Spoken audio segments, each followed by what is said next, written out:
para quem está chegando hoje no canal aí nesse horário, todos os dias, de segunda a sexta-feira, às 14 horas, tem o Giro de Notícias aqui com o Thiago Suman, tá? Jornalista Thiago Suman, hoje eu estou só substituindo ele. Ele traz grandes convidados, é sempre nesse molde que a gente está fazendo aqui o programa. Então, quem está gostando hoje aqui nesse formato, convido vocês a voltarem aí. No Carnaval não estaremos, né? Mas na quarta-feira o Suman já estará de volta aqui com seus convidados, né? E a Maria de Fátima está trazendo aqui, ó, notícia quentinha, ó.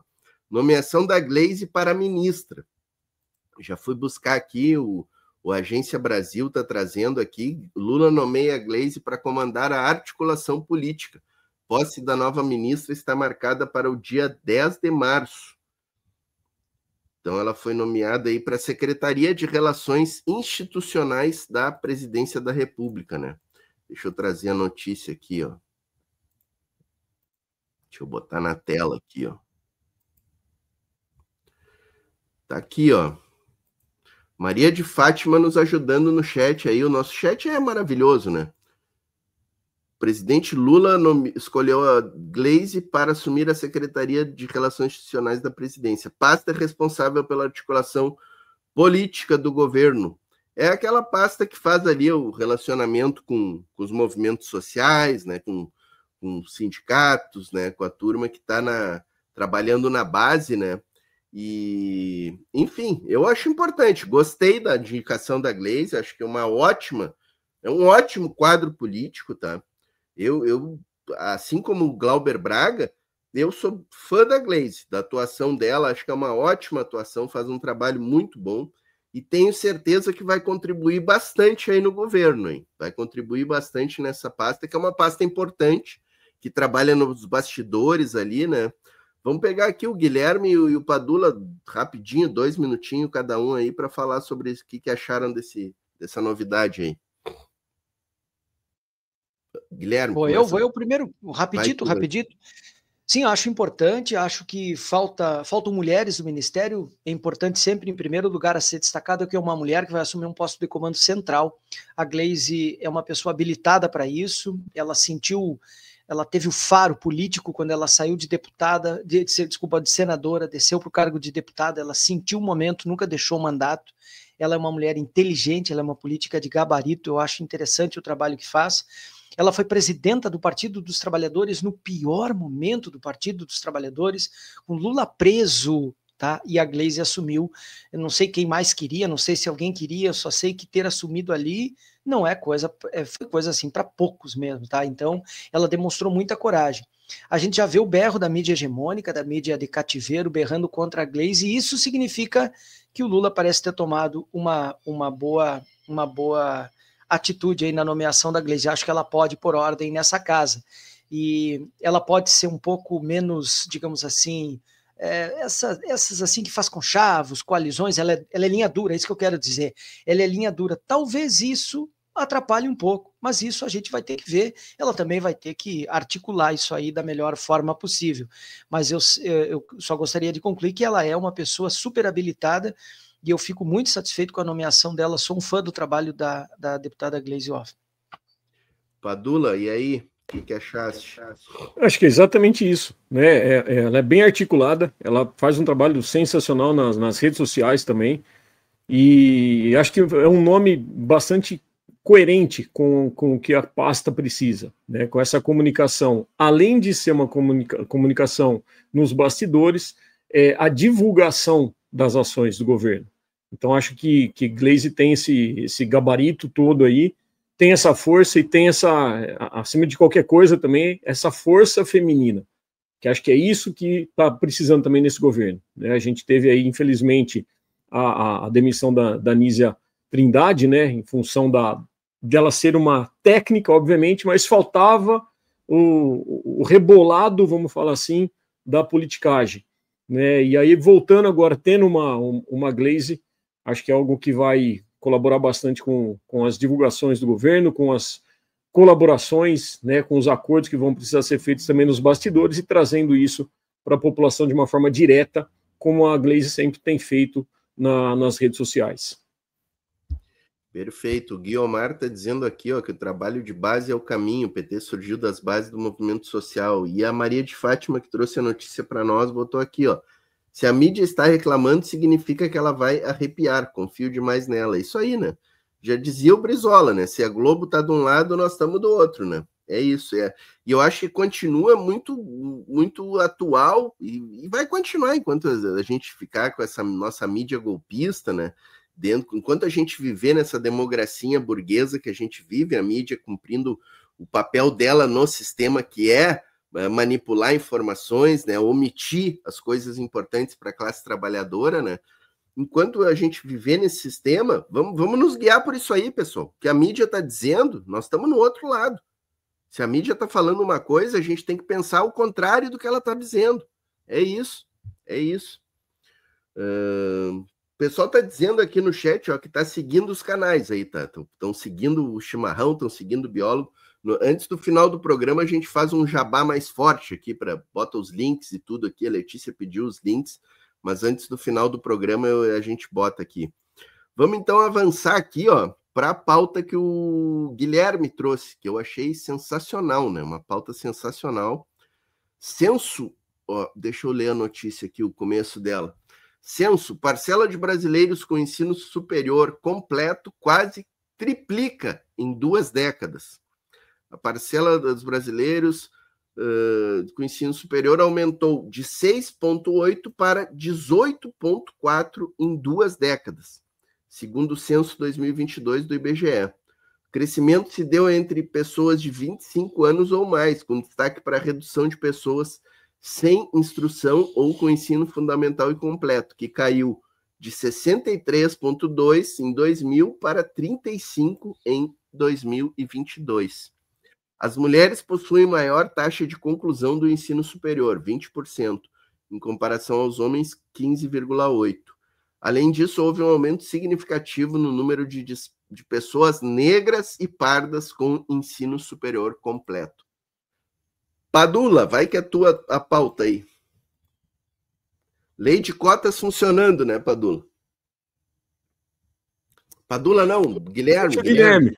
Essa é a minha pauta, mas o Padula poderia falar também, sem problemas. Eu te botei em destaque aqui e troquei o nome. Tá bom.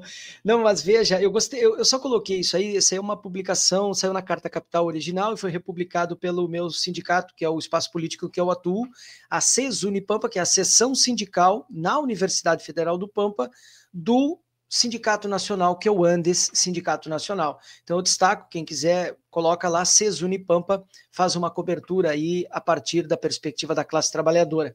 E eu gostei de colocar essa publicação porque ela destaca os últimos 20 anos, 2002, 2022. Nós temos aí 2 governos Lula, 2,5 Dilma. Só o primeiro conto, o segundo já entrou sob pautas bomba, né? Então temos aí, nesses 20 anos, 12 anos de governo do Partido dos Trabalhadores.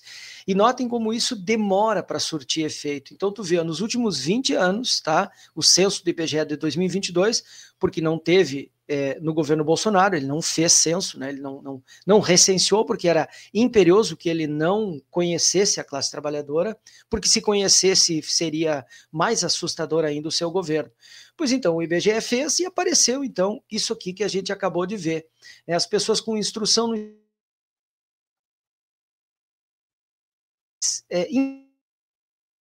isso qualifica a força de trabalho, isso torna as pessoas mais esclarecidas para ser e estar no mundo. O curso superior também aumentou, que aliás é ao mesmo tempo crítica e elogio aos governos Lula, investiram bastante no ensino superior e às vezes investiram mal, porque investiram também nas universidades privadas, que depois ajudaram o golpe, então tudo é muito dialético, tudo é muito contraditório. Mas o certo é que as pessoas se formaram mais, estudaram mais, quando estudaram também, olhando interseccionalmente para esses dados, a gente pode ver que as mulheres estudaram mais do que os homens, e aí aqueles grandes projetos como o Bolsa Família, que era a mulher que retirava o dinheiro, o quanto isso é importante. Ah, mas o Lula é um governo de homens, porque é homem, porque botou homem, porque nomeou homem. Então, olha os dados. É só tu ver ali, ok, tudo bem, isso pode melhorar. É claro que tem que melhorar, e nós temos que lutar para que melhore. Mas os dados mostram que foi um governo que melhorou politicamente a inserção das mulheres, e isso é histórico, isso é dado, isso não se pode negar. E por fim também evidenciou que a desigualdade racial, veja, questão de gênero e questão de raça. Como diz o Ricardo Antunes, a classe trabalhadora é compósita e heterogênea. Ela é feita por gente de sexos, ela é feita por gente de cores, de texturas de pele, de melaninas e tudo mais.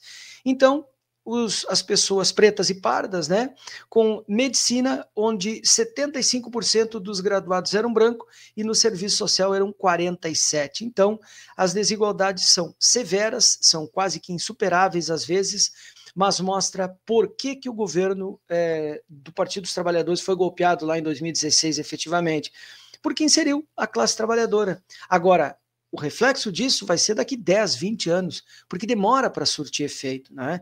E esses governos golpistas colheram os frutos disso aqui, e isso é extremamente perverso para a gente que luta, né? A gente tem vontade de olhar para os trabalhadores e dizer, poxa, cara, olha só, olha o quanto a vida não é um mar de rosas, mas pelo menos o Partido dos Trabalhadores não permitiu que o inferno se instaurasse aqui no Brasil. Então esses são os dados que a gente tem que mostrar quando a gente está num debate político, talvez isso de fato sensibilize minimamente aí a classe trabalhadora, e é isso que a gente tenta mostrar nas redes sociais, nos espaços de atuação política, e em especial no Chimarrão Marxista. Maravilha. Padula, tu que é da área tem que acrescentar algo aí sobre esse tema também, fala para nós aí. Não, perfeito, acho que são dados que chamam a atenção realmente, que mostra a importância, né, de políticas de investimento na educação. E mais do que promover, né, a inclusão dessas pessoas, chama bastante atenção. Eu estava dando uma lida, né, em algumas matérias falando a respeito disso daí, e chama bastante atenção que não foram só as universidades públicas, né, que abrangeram também essa população. Também as universidades privadas e através de programas de financiamento do governo. E isso daí também é algo importante, porque o Enem, ele abre portas, obviamente, é fundamental, né? Eu leciono para ensino médio, a gente sabe muito bem, apesar de estar numa escola particular, elitista, nós temos vários alunos bolsistas lá, e que valorizam, né, essa questão da educação. E é importante porque, ao mesmo tempo que nós temos esses dados, que saltam aos olhos, obviamente, é uma maneira também da gente mostrar a realidade, porque a gente está vivendo um tempo dessa crise do capital, mais uma crise do capital, em que a gente vê, inclusive, aqueles... Bom, eu vou falar o termo que é, mas a vontade é de falar outra coisa, né? Os coachings mirim, falando que, não precisa estudar, que imagina, para que eu vou ensinar a aprender Bhaskara, né? Se eu vou ganhar dinheiro, se eu investir dinheiro, não sei o quê. E a gente percebe que é exatamente isso que a elite burguesa quer. Por quê? Enquanto eles estão jogando isso daí com o papinho da meritocracia, eles estão colocando os filhos dele para estudar. Eles estão colocando e querem que os filhos estudem. Porque eles sabem que se eu não tiver um estudo, se eu não tiver uma graduação, eu não vou ser facilmente absorvido no mercado de trabalho com um salário digno. A nossa luta, eu faço parte também do Sindicato dos Professores de Campinas região, a nossa luta é pela valorização também dos profissionais de educação. E a gente sabe a precarização que eles estão querendo fazer. A gente teve recentemente, né, só para vocês terem uma noção de quanto é a nossa luta, que nós insistimos para que as pessoas estudem e que valorizem os professores. Nós tivemos aqui o Sistema S, o SESI e Senai, recentemente uma assembleia com mais de 250 professores reunidos presencialmente na sede do sindicato e que falaram não para a proposta ridícula que o SESI está querendo apresentar, por exemplo, de um aumento de 0,33%. Então, nós, enquanto educadores, a gente está lutando pela nossa classe e incentivando também a formação de futuros cidadãos e cidadãs que, como disse o professor Guilherme, vão trazer um retorno econômico para o nosso país, que não vai ser, formou, não vai ser amanhã que nós já vamos ter esse retorno, mas é uma luta, inclusive, porque essas pessoas que estão sendo formadas, que estão frequentando, serão responsáveis também pelo processo de soberania nacional, que é um projeto do governo Lula de reindustrialização, que não é simplesmente ter trabalho precário, né? Não é a uberização que a gente defende. Nós queremos pessoas com CLT, nós queremos fortalecer cada vez mais a questão do emprego com dignidade, nós queremos a valorização dos profissionais.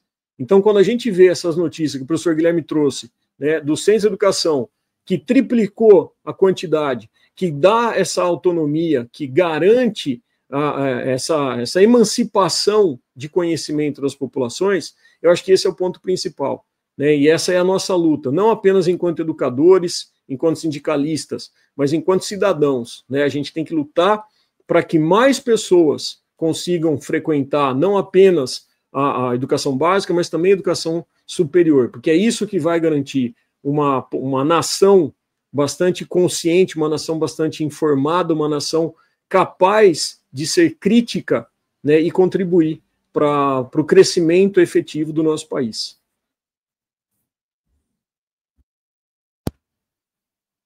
Não sei se o Portinho caiu, professor Guilherme. O senhor quer arrematar aí? Acho que sim, nós vamos cuidar da lojinha agora, aproveitar que o Portinho não está, vamos tomar conta. Nós já estamos tomando conta por causa da ausência do Thiago Suman, então agora nós vamos tomar conta. Ó, tá voltando. Voltou, Portinho. Deve ser temporal também, porque aqui o tempo estava feio, viu? Vamos ver se ele volta, esperando.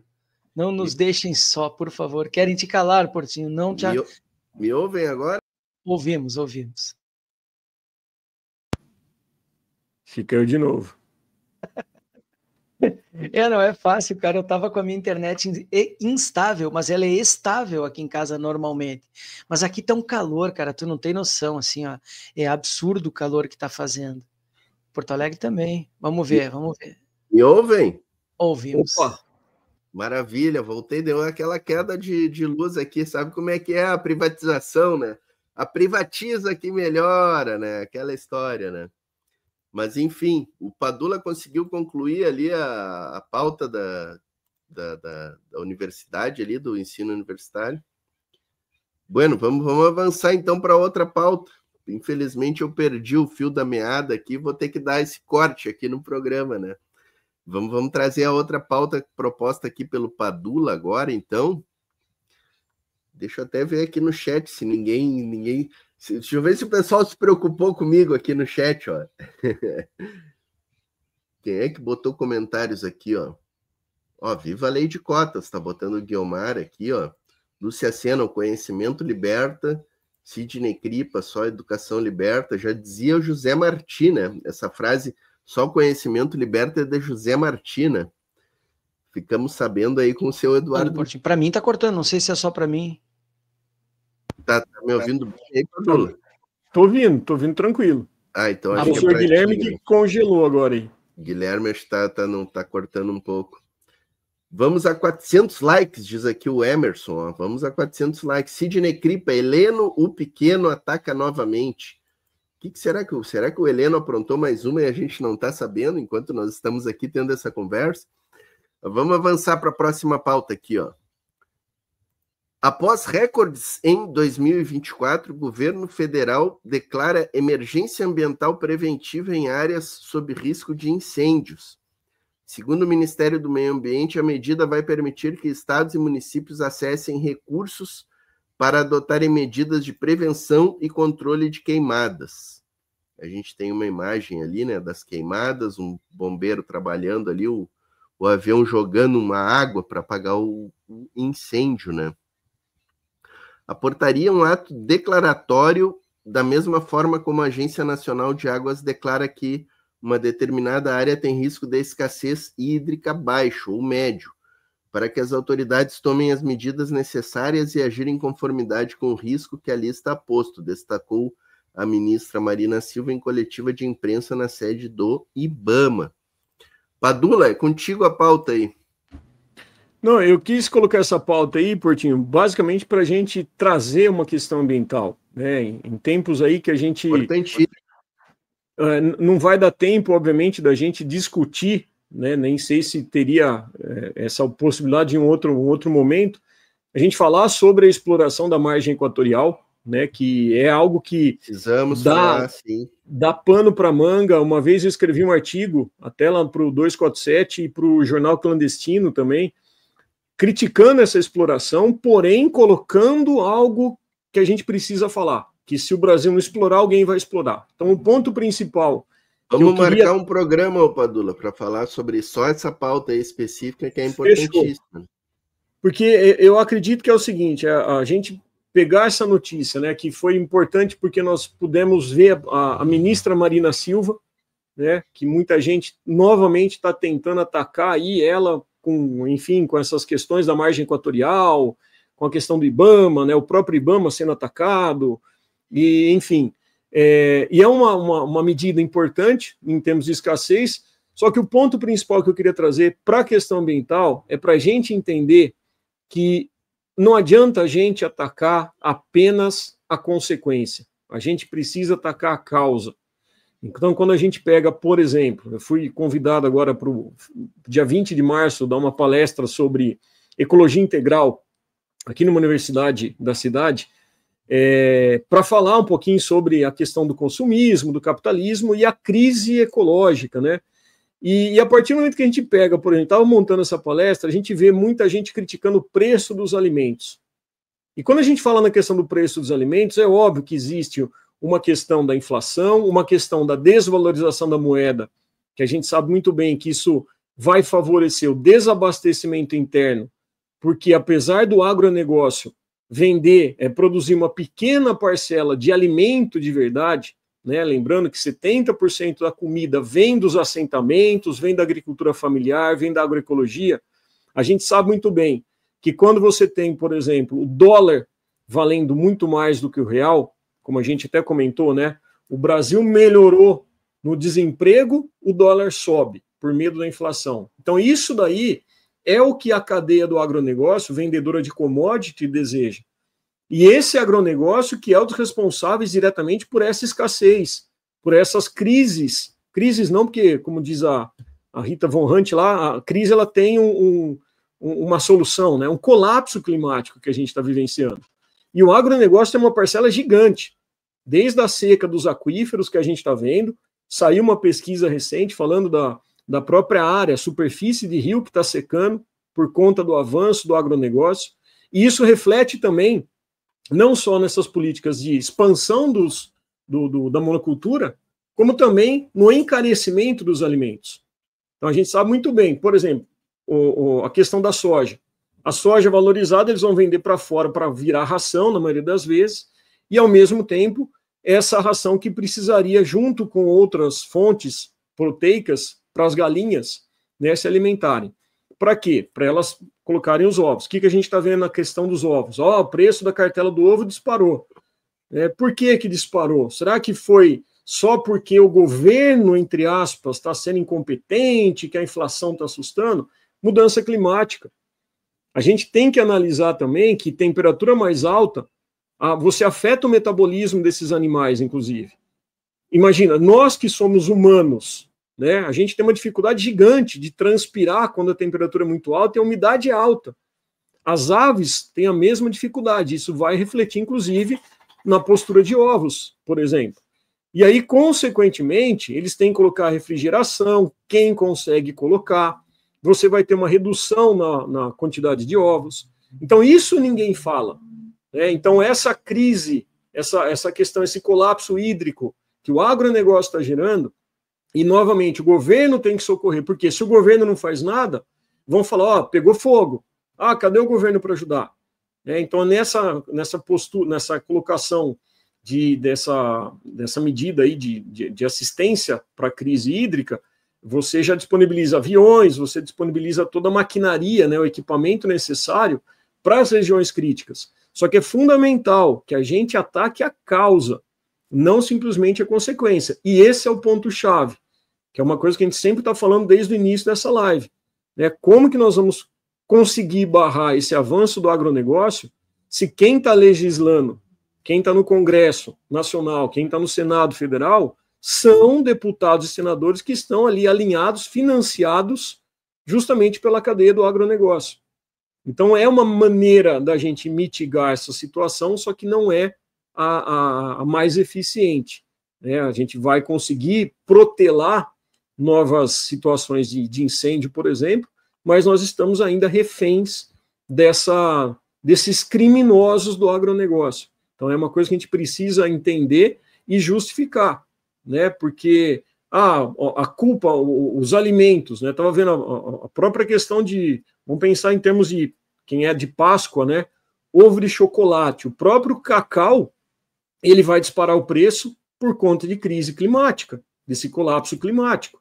Então, tudo isso vai refletir ao longo do tempo. E quando a gente fala em melhorar as condições ambientais, né, reduzir, o ideal seria, a gente viu recentemente, né, nós extrapolamos, vocês estão aí no sul, né, vivendo aí calamidade climática absurda. Eu estou aqui em São Paulo também hoje, 35 graus no termômetro. É um sol que, se você jogar um ovo ali, falando em ovo, né, se você jogar um ovo ali, ele vai fritar tranquilamente. Então a gente está percebendo que não é uma conspiração dos ambientalistas radicais, né? Como a gente foi chamado já muitas vezes, e ecochato de plantão, quando a gente criticava os transgênicos, quando a gente criticava o agronegócio, e seguiremos criticando até que isso seja resolvido, a gente está vendo que está mudança. Essas mudanças estão cada vez mais acentuadas e anteciparam as projeções. Então, se a gente realmente continuar fingindo, tampando o sol com a peneira, nada disso vai adiantar. E, ao mesmo tempo, não depende apenas, e aí que é a nossa dualidade, né? Não adianta nada simplesmente o governo brasileiro tomar essa atitude, não vamos explorar mais petróleo, enquanto você está vendo aí o agente laranja dos Estados Unidos lá, né, simplesmente avançando com essas políticas, inclusive assinando um decreto para voltar ao canudo de plástico, né, falando para ele, não, eu sou contra questão ambiental. Né, então, as pautas ambientais, elas não podem e jamais poderão ser deixadas de lado, justamente porque elas têm uma relação direta com a economia e a sustentabilidade de um país. Então, essa atitude da ministra Marina Silva de promover essa ajuda, esse socorro, é fundamental, mas ela não vai adiantar se nenhuma mudança dentro da nossa sociedade for feita, e para isso a gente precisa de mobilização. Perfeito, perfeito, perfeito.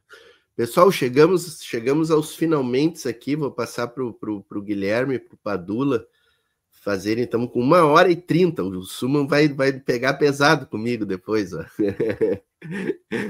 Professor Guilherme, considerações finais aí, obrigado pela tua presença aí, foi muito bom bater esse papo contigo. Quando eu convidei vocês dois, eu pensei, vai ser um programa legal, mas olha, foi muito melhor do que eu pensava, realmente. Eu acho que o pessoal do chat gostou também, isso aí é o que importa para nós, né?